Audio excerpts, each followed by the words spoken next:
بسم اللہ الرحمن الرحیم۔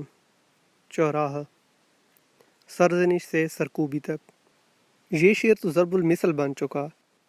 زندگی اتنی غنیمت تو نہیں جس کے لیے عہد کم ظرف کی ہر بات گوارا کر لی۔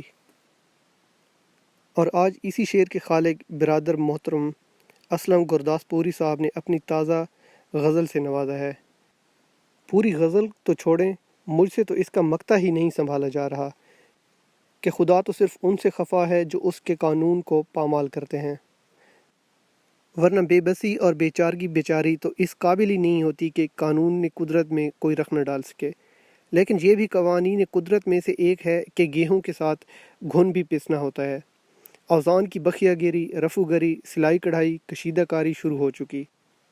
ماحولیاتی آلودگی کے منہ زور گراف منہ کے بل نیچے گر رہے ہیں۔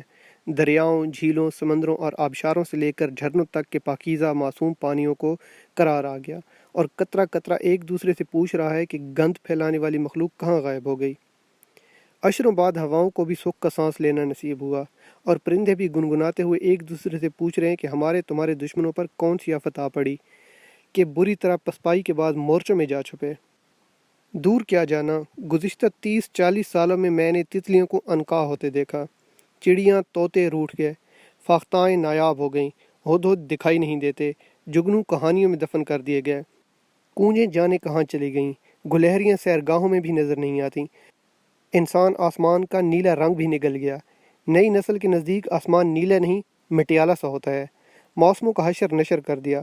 ابھی کل کی بات ہے، 70 کی دہائی تک نیو کیمپس والی نہر کے پانی میں اپنا عکس دیکھا جا سکتا تھا، اور اب اس کے گندے پانی سے سیراب کی گئی پالک، میتھی، ساگ تک کا رنگ گرین سے ڈسٹی گرین میں تبدیل ہو چکا ہے۔ خلاؤں سے لے کر زیر زمین پانیوں تک کو آلودہ کر دینے والوں کے لیے قدرت نے ہلکا سا پرومو پیش کیا تو ان کا سہم اور سمیٹا نہیں جا رہا، لیکن شاید اب بھی ڈھٹائی باز نہ آئے کہ سرکشوں کے لیے ایک آدھ سرزنش کافی نہیں ہوتی، لیکن قدرت کا اپنا نظام اور مزاج ہے، سلو موشن میں چلتی ہے۔ لیکن بہرحال یہ بات طے سمجھو کہ سرزنش سے سرکوبی تک میں کوئی زیادہ فرق اور فاصلہ نہیں ہوتا۔